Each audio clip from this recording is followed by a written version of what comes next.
2002년도 외시 문제인데요. 지난번에 한번 그 관세 할당 부분을 봤는데 이거요. 지금 하고 자율규제 분석 틀을 여러분 좀 알아두시면 굉장히 유용합니다. 이게 일본차에 대한 수입 개방이 현실화돼서 이게 지금 시장 개방에 대한 얘기가 계속 지금 수가 있단 말이에요. 그래서 현실화돼서 일본차가 2천만 원의 가격에 이쪽 보세요.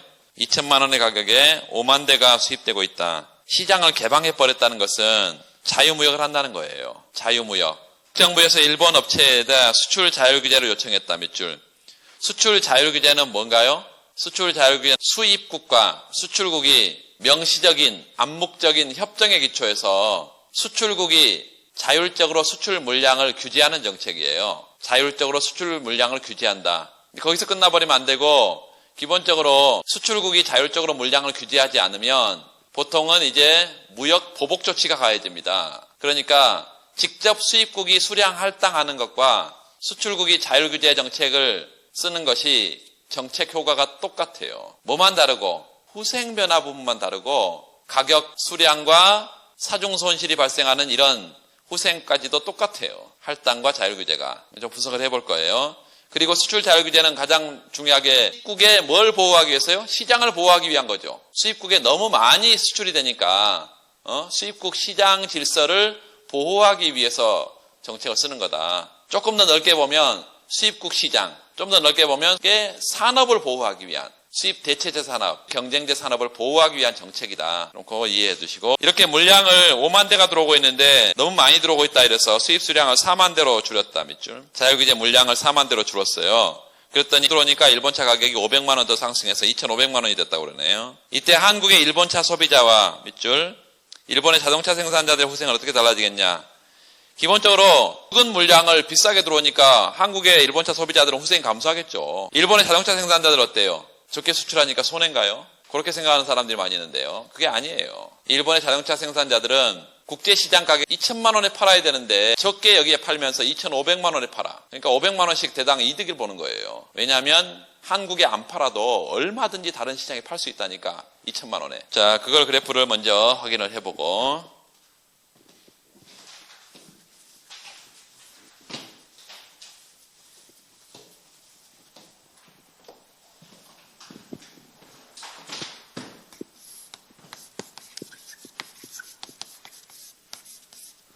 VER, Voluntary Export Restraint, VER, 수출 자율규제 정확하게 써주고 가장 중요한 것은 수입 경쟁제 산업을 보호하기 위한 거다. 수입제 시장의 시장 질서를 보호하기 위한 거다. 두 번째는 수출국과 수입국이 협정을 맺는다. 암묵적이든 명시적이든 협정을 맺는다. 또 쿼터하고 동등한 효과를 갖는다. 수입 쿼터하고 동등한 효과를 갖는다. 요것이 의로 중요한 것이고 두 번째 우리가 분석 모형을 제시할 수도 있지만 분석 모형 뭐 제시 안 해도 분석 모형은 엑스포트 서플라이와 임포트 디맨드 커브입니다. 엑스포트 서플라이, 임포트 디맨드 곡선을 통한 분석이에요. 엑스포트 서플라이는 뭐죠? 수출 공급이라는 것은 국내에서 공급된 것 가운데 국내에서 소비하고 남는 것은 국제시장에 수출이 됩니다. 임포트 디맨드라는 것은 수입 수요라는 것은요. 국내에서의 수요, 이거를 국내 공급이 충당을 못 시켜줬을 때 초과 수요가 국제시장의 수입 수요로 나타난다. 요 뭐가? 초과 공급이 국제시장의 수출 공급으로 그 다음에 초과 수요가 국제시장의 수입 수요로 이렇게 나타난다 이것입니다. 소규모 개방경제 소국은요. 소국 누가? 요 수입국이 만약에 소국이라 하면 수입국이 소국이라 하면 국제시장에서 엑스포트 서플라이요. 엑스포트 서플라이, 여기 국제시장의 엑스포트 서플라이입니다. 상대방의 수출 공급, 이게 수평선 형태를 갖습니다. 완전 탄력적인 형태로 가죠. 그 말은 조금 이따 그래프를 바로 그려보지만 이 그래프를 그려봤을 때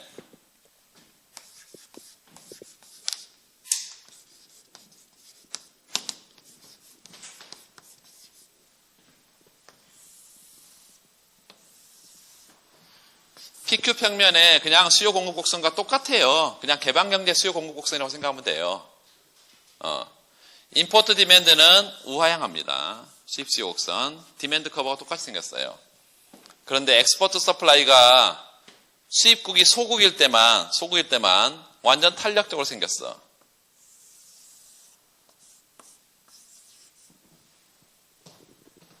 그러면 수입 수요는 각각의 가격 수준에서 수입하고자 하는 의도, 그 다음에 수출하고자 하는 의도가 맞아 떨어지면 시장 균형일 것이고, 지금 최초의 균형점은 A점에서요. A점에서 가격이, 국제시장 가격이 얼마? 2천만 원의 가격에,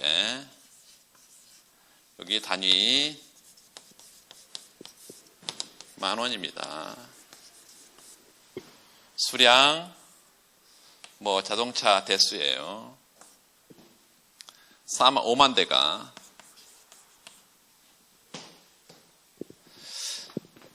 자율적으로 물량을 규제했는데요. 얼마로 규제를 했다? 4만 대로 규제를 했다.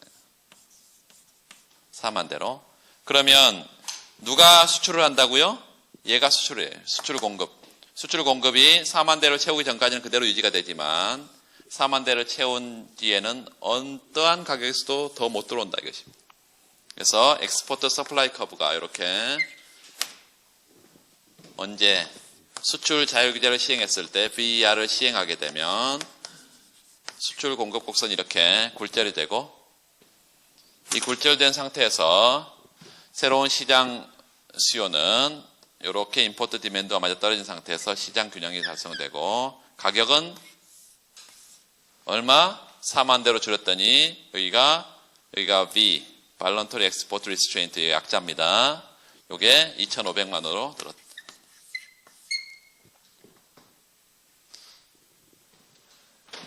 자, 그러면 지금 문제에서 묻고 있는 게 일본 차 생산업자, 수출업자 후생 어떻게 되느냐? 두 번째, 국내 소비자들 후생 어떻게 되냐? 자, 임포트 디맨드는 아까 뭐라 했어요? 수요에서 공급을 뺀 거라 그랬어요. 그러면 요 A점에서 B점으로 가면서 요 SS가 요만큼의 SS로 바뀌는 거니까 이걸 알파 영역, 베타 영역, 개머 이렇게 했을 때 베타 개머만큼 우리가 첫 번째 수입국의 입장에서 한국의 수입국의 입장에서는요. 소비자 후생이 아니라 소셜 서플러스예요. 사회 후생이 얼마만큼 바뀐다? 베타 개머만큼 사라진다. 마이너스 베타, 마이너스 개머만큼 사라져요. 물론 비싸게 적게 소비하게 되는 소비자 후생이긴 하지만 정확하게 이 소비자 후생액 안에 SS 안에 들어있습니다. 생산자가 다 포함되어 있다니까 여기에 임포트 디맨드에는. 두 번째는 요 수출국의 입장에서요. 수출국. 일본 차를 수출하는 수출국의 입장에서 기업의 후생은 PS 생산자 후생, 생산자 후생. 일본 차 스타 표시를 하겠습니다. 일본 차 생산업자의 생산자 잉여는 얘가 지금 더 적게 4만 대만 수출하면서 비싸게 2,500만 원에 판다. 그래서 요만큼이 누구에게? 외국의 수출 공급업자에게 넘어간다.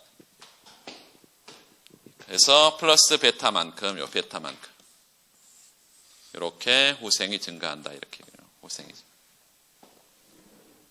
자, 그리고 얘는 뭐예요, 그러면? 얘는 실제로 이 수입국의 소비자들은 요만큼의 손해가 아니라 전체를 지금 손해를 보고 있는 거죠. 이렇게. 그래서 요게 지금 사중 손실이죠. 사중 손실. dead weight loss. 사중 손실. 이런 수출 자율규제 정책을 통해서 사중 손실이 발생하고 있고, 베타 영역은 수입국에서 수출국으로 이전이 되고 있고 이렇습니다. 가격은 올라가고 수량은 줄고 이렇게. 이게 지금 자율규제의 기본적인 분석이고, 두 번째 설문을 봤더니 한번 보세요. 관세를 묻고 있습니다. 한국 정부가 수입차에 대해서 대당 500만 원의 관세를 붙였다. 원래 2천만 원인데 2,500만 원 됐겠죠. 일본의 수출 자율규제를 시행했을 경우와 비교해서 가격과 수량은 어떻게 되냐 밑줄. 가격 수량. 3번 봤더니 경제주택 후생은 어떻게 변하냐 이렇게 묻고 있습니다. 요즘 같은 문제 요즘은 나왔다면 이렇게 배점을 많이 주지는 않을 거예요. 아주 배점들이 요즘은 짜서.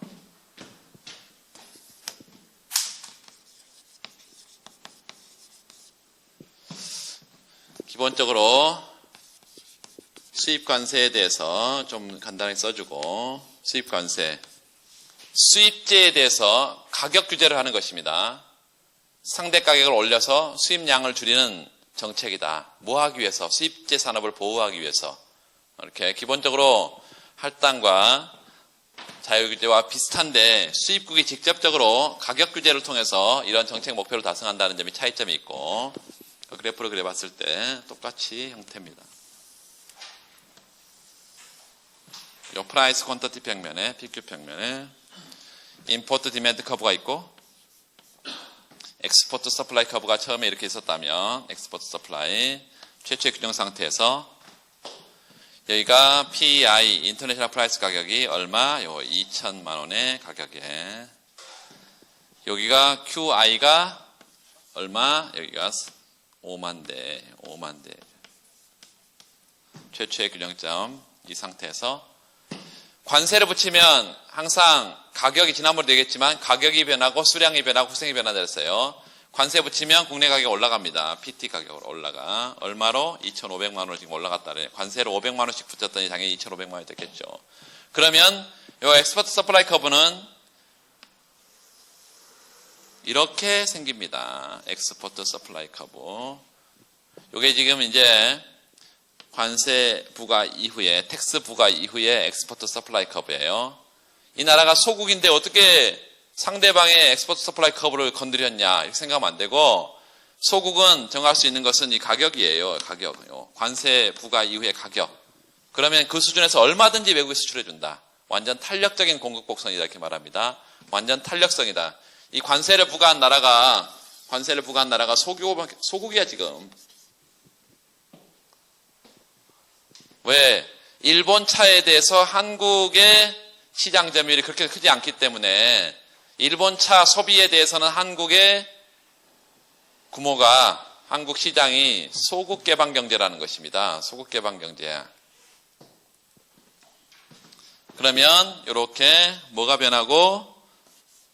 균형점이 변하고, 가격과 여기가 지금 이제 관세 부과 이후에 거래량 몇만 대? 4만 대요. 4만 대.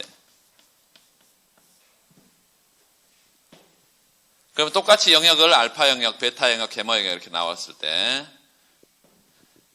첫 번째 프라이스 이펙트, 가격 어떻게 돼요? 올라갑니다. 이게 첫 번째 가격 올라가니 첫 번째 프라이스 이펙트.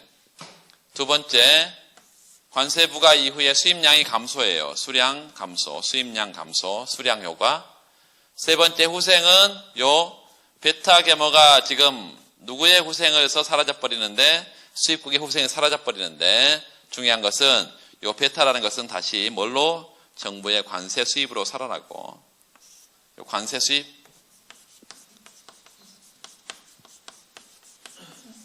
뭐가 생겨요? 사중 손실이 생긴다. 데드 웨이트 로스. 데드 웨이트 로스. 사중 손실이.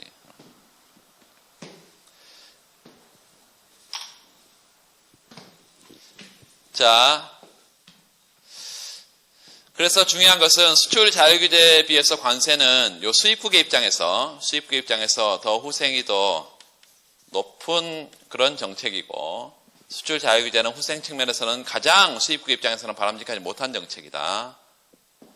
두 번째, 요게 이제 여기 가격 효과, 수량 효과, 여기 가격 효과, 여기 수량 효과, 그리고 데드웨이트 로스가 생긴다는 이 후생 사중 손실이 발생하는 거, 요 사중 손실이 발생하는 거, 이게 다 공통점이다. 이 두 가지 정책의 공통점이고, 차이점은 오직 이해다요. 이게 수입국 정부가 가져가냐, 아니면 수출국에서 수출업자가 가져가 버리냐, 이것만 차이가 있지 나머지는 다 똑같은 정책이다 이렇게 볼 수 있습니다. 계산하면 되겠습니다. 4만 대 곱하기 여기가 500만 원 이렇게 곱하면 2천억 이렇게 나옵니다. 여기는 얼마? 지금 10,000대, 여기가 500만 원, 500억, 250억, 이런 식으로